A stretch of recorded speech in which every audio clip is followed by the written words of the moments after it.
22장 9절까지의 말씀 우리 함께 보겠습니다. 레위기 11장 16절에서 22장 9절까지의 말씀을 우리 다 같이 한 목소리로 읽겠습니다. 여호와께서 모세에게 말씀하여 이르시되 아론에게 말하여 이르라.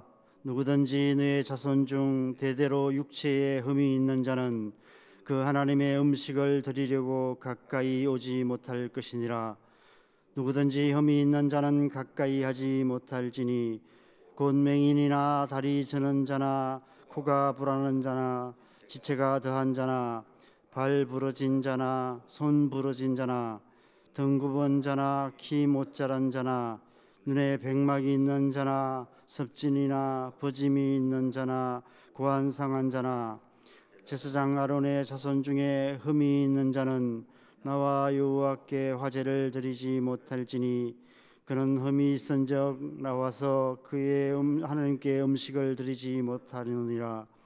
그는 그의 하나님의 음식이 지성물이든지 성물이든지 먹을 것이나 휘장 안에 들어가지 못할 것이요 제단에 가까이 하지 못할지니 이는 그가 흠이 있음이니라.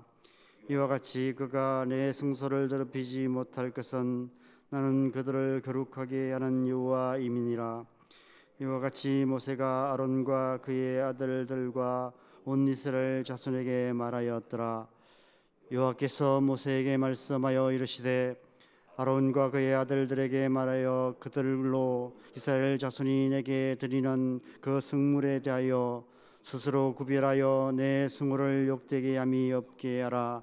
나는 여호와이니라. 그들에게 이르라. 누구든지 내 자손 중에 대대로 그의 몸이 부정하면서도 이스라엘 자손이 구별하여 여호와께 드리는 성물에 가까이 하는 자는 내 앞에서 끊어지리라. 나는 여호와이니라.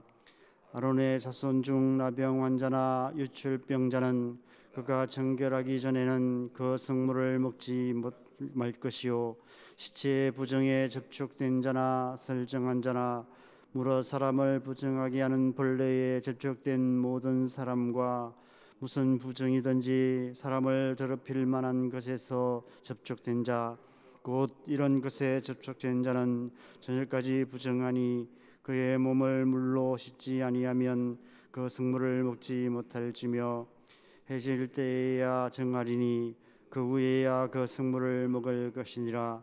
이는 자기의 음식이 됨이니라. 씻지나 찢겨 죽은 짐승을 먹음으로 자기를 더럽히지 말라. 나는 여호와이니라. 그들은 내 명령을 지킬 것이니라. 그것을 속되게 하면 그로 말미암아 죄를 짓고 그 가운데에서 죽을까 하노라. 나는 그들을 거룩하게 하는 여호와이니라. 아멘. 우리 잠깐 본문 레위기 21장부터 오늘 본문까지 말씀은 제사장들이 지켜야 하는 규례에 대한 말씀입니다. 하나님께서 레위 지파 중에서도 아론의 자손들을 특별하게 택하셔서 제사장의 직분을 맡기시고 대대로 하나님의 성막에서 하나님의 성전에서 하나님을 섬기는 특권을 주셨습니다. 오늘 본문 17절, 18절, 23절에 보면 가까이라는 단어가 3번 기록되어 있습니다. 그리고 어제 본문 6절, 8절 그리고 오늘 본문인 17절, 21절의 말씀해 보면 그들은 하나님께 음식을 드리는 자다라고 반복해서 말씀하고 있습니다. 제사장은 하나님을 가까이 섬기면서 하나님의 상에서 함께 음식을 더불어 먹는 하나님과의 친밀한 관계 가운데 살아가는 특권을 부여받은 자들입니다. 하나님을 믿지 않는 세상 사람들에게는 그것이 별 가치 없는 일인지 모르지만 하나님을 믿는 하나님의 백성들에게는 이보다 더 놀라운 특권은 없을 것입니다. 아론의 자손들은 태어나면서부터 하나님께 특혜를 받은 하나님 나라의 금수저들이라고 말할 수 있습니다.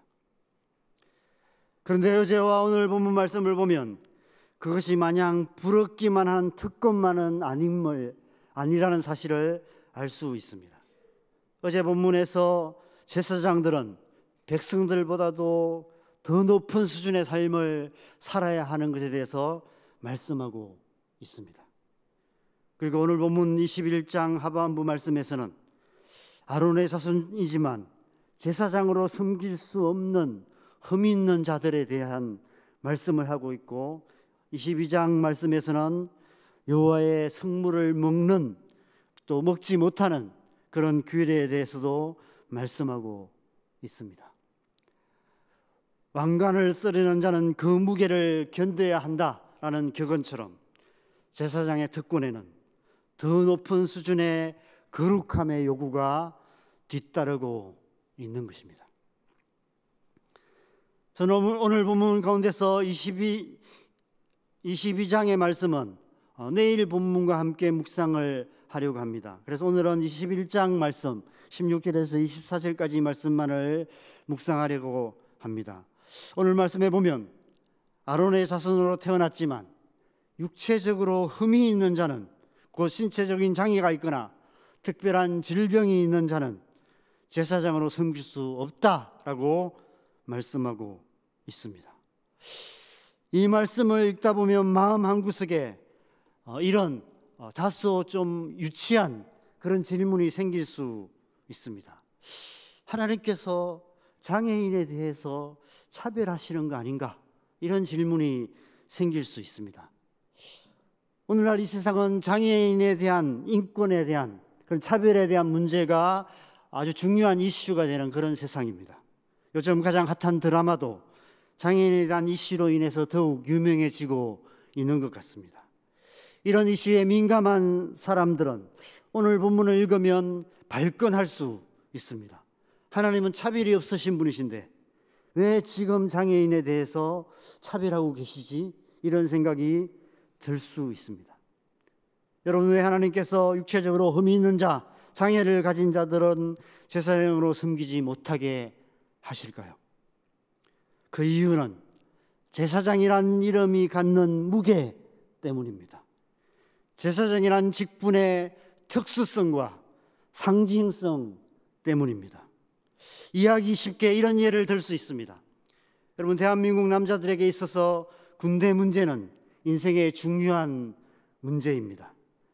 고등학교를 졸업하면 가장 먼저 고민하는 문제 중 하나가 군대 문제입니다. 아마 여러분의 자녀들 가운데, 또 우리 청년들 가운데도 군대 문제에 걸려있는 형제들도 많이 있고 군대 가 있는 친구들도 있습니다. 저희 아들은 대학을 졸업했는데도 아직까지 군대를 미루고 있습니다. 언제까지 미룰지 모르겠습니다. 미룰 수 있는 데까지 미루려고 하고, 가능하면 안 갈 수 있는 방법이 없나, 이런 생각을 하고 있는 것 같습니다. 그런데 군대를 면제받으려면 아주 까다로운 조건이 있습니다. 갈수록 조건이 더 까다로워지고 있는 것 같습니다. 그 조건은 대부분 신체적인 조건입니다. 몸무게가 미달되거나 중한 질병이 있거나 신체적인, 정신적인 장애가 있으면 그 등급에 따라서 공익 근무를 하거나 군대를 면제받을 수 있습니다. 유사시 전쟁에서 적군과 싸워야 하기 때문에 최소한의 심신의 건강이 뒷받침되어야만 힘든 훈련을 받을 수 있고 전쟁에 싸울 수 있기 때문에 그런 것 같습니다.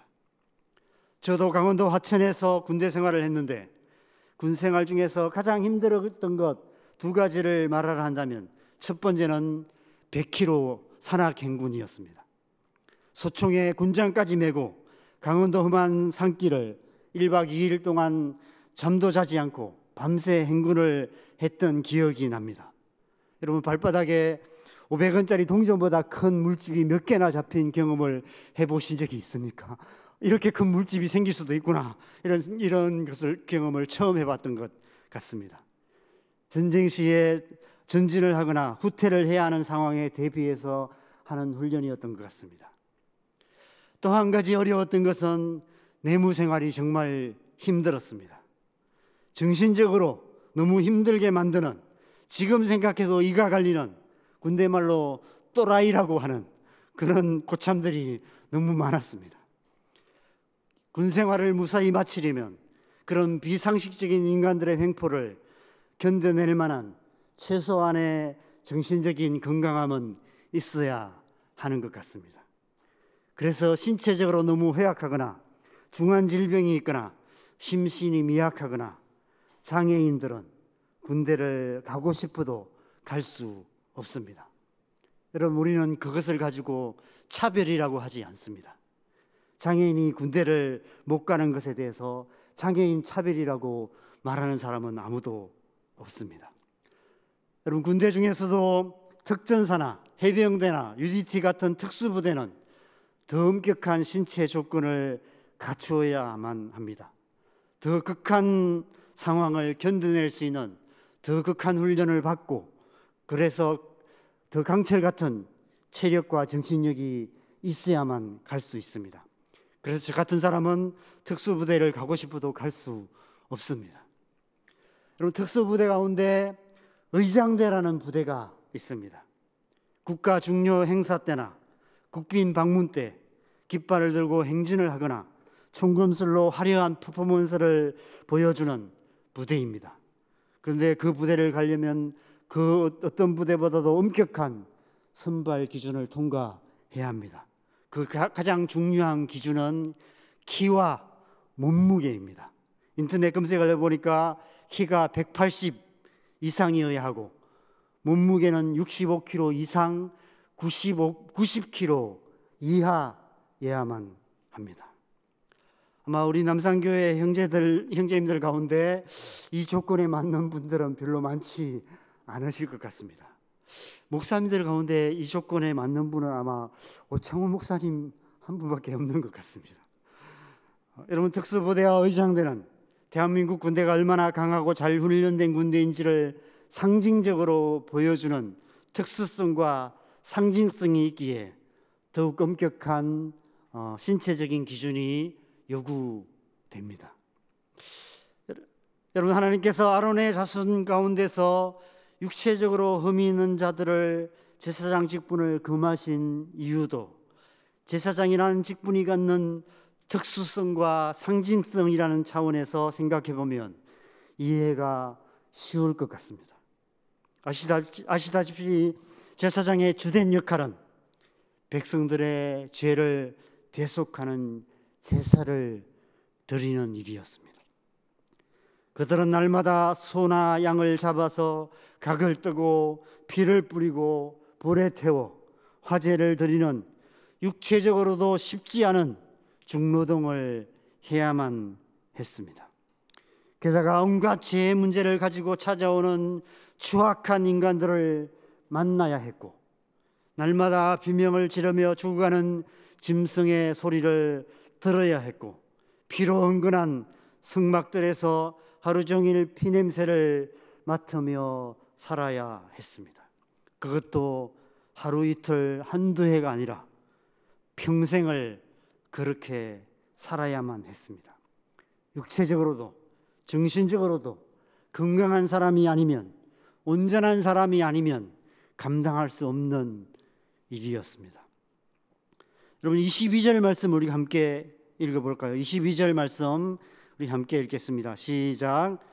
그는 그의 하나님의 음식이 지성물이든지 성물이든지 먹을 것이나 하나님께서 흠 있는 자들을 제사장으로 섬기지 못하게 하셨지만, 그러나 제사장이 먹는 음식인 지성물과 성물은 함께 먹을 수 있다라고 말씀하고 계십니다. 그것은 곧 하나님께서 그들을 차별하시는 것이 아니라 오히려 마치 군대를 면제해 주는 것처럼 심신이 미약한 자들을 보호하시기 위해서 제사장의 그 힘든 직무에서 면제시켜 주시는 것이라고 보는 것이 맞는 것 같습니다. 여러분, 또한 상징성이라는 관점에서도 이 말씀을 다시 생각해 볼 수 있는 것 같습니다. 여러분, 제사장은 하나님과 이스라엘 백성들 가운데서 하나님의 거룩하심을 보여주는, 그런 온전히 보여주는 상징적인 존재입니다. 그래서 계속해서 말씀 가운데 나는 너희를 거룩하게는 여호와다라고 계속해서 말씀하고 있는 것이죠.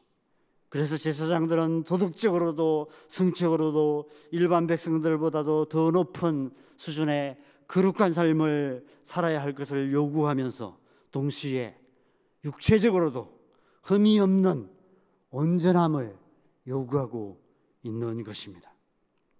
그것은 곧 하나님께서 흠없는 제사장들을 통해서 이스라엘 백성들을 만나시고 이스라엘 백성들과 더불어 먹으시고 그들을 통해서 하나님의 완전하심과 거룩하심을 나타내심으로 이스라엘 백성들을 하나님 나라의 백성으로 만들어 가시는 것을 말씀하고 계시는 것이죠. 하나님께서 온 이스라엘 백성들을 흠없는 하나님의 백성으로 만들어 가신다는 것을 흠없는 제사장들의 모습을 통해서 상징적으로 보여주고 계시는 것입니다. 내가 너희를 이렇게 흠없는 하나님의 백성으로 삼는다, 여긴다라는 것을 이 흠없는 제사장들을 통해서 말씀하고 계시는 것이죠. 여러분, 이 말씀이 오늘 우리에게는 어떤 의미가 있을까요? 우리가 아시다시피 신약 시대는 모든 그리스도인이 제사장인 만인 제사장의 시대입니다. 오늘날 그리스도인이란 이름에는 오늘 본문에 제사장이란 이름에 담긴 무게만큼이나 무거운 특수성과 상징성이 담겨 있습니다. 그리스도인은 예수 그리스도를 믿는 모든 사람들을 말합니다. 예수 그리스도를 믿음으로 하나님의 택하신 백성이 되어 하나님과 이 세상 사이에서 하나님을 가까이 섬기며 하나님의 성찬을 함께 더불어 먹는 거룩한 나라의 왕같은 제사장으로 부르심을 받은 사람들이 바로 그리스도인입니다. 에베소서 1장 4절 말씀에서 사도 바울은 하나님께서 창세전에 그리스도 안에서 우리를 택하사 거룩하고 흠이 없게 하셨다라고 말씀하고 있습니다. 오늘 함께 찬양한 찬송가 15장 마지막 절 가사에서도 우리들이 거듭나서 흠이 없게 하시고라고 고백하고 있습니다. 예수 그리스도를 믿음으로 거듭난 모든 그리스도인은 흠없는 제사장들이라고 말씀하고 있는 것입니다.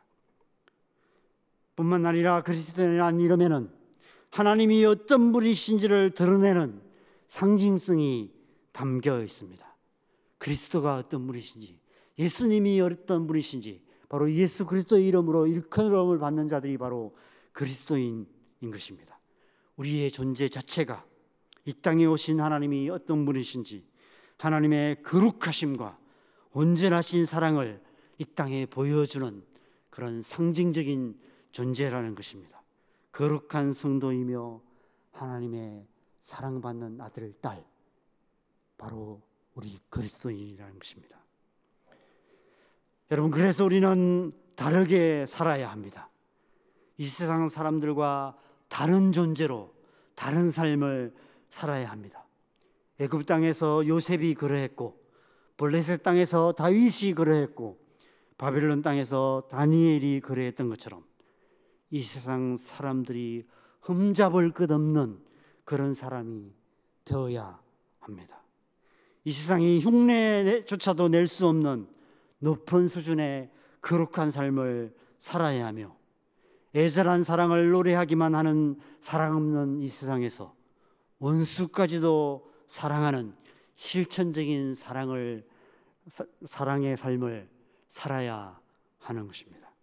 가정에서, 학교에서, 직장에서, 친척들과 친구들과 이웃들과의 관계에서 우리의 존재 자체가 하나님의 거룩하심을 드러내는 흠없는 제사장이 되어야 하고, 우리의 삶이 예수 그리스도의 사랑을 증거하는, 드러내는 정인된 삶을 살아야 하는 것입니다. 저는 특별히 오늘 이 말씀을 묵상하면서 흠없는 제사장의 더 깊은 의미는 우리의 육체의 어떠함이 아닌 우리의 영혼의 상태를 말씀하시는 것이라는 생각이 들었습니다. 제가 몇 번 간증했던 것처럼 저는 송명희 시인의 간증 집회에서 하나님을 만났습니다. 오늘 말씀에 비추어 생각하면 휠체어에 앉아서 사지를 뒤틀며 간증하던 송명희 시인은 육체적으로 말한다면 심각한 장애를 가진 중증 장애인으로 흠이 많는, 이 세상 그 누구보다도 흠이 많은 그런 분이셨습니다. 그러나 예수 그리스도를 믿음으로 거듭난 그녀의 영혼은 흠없는 제사장의 영혼이었기 때문에 저를 비롯한 이 땅의 수많은 영혼들을 하나님 앞으로 인도하는 제사장적인 삶을 사셨던 것 같습니다. 우리 또한 그렇게 살아야 될 줄 믿습니다. 우리 또한 그런 존재로 그런 삶을 살아야 하는 줄 믿습니다.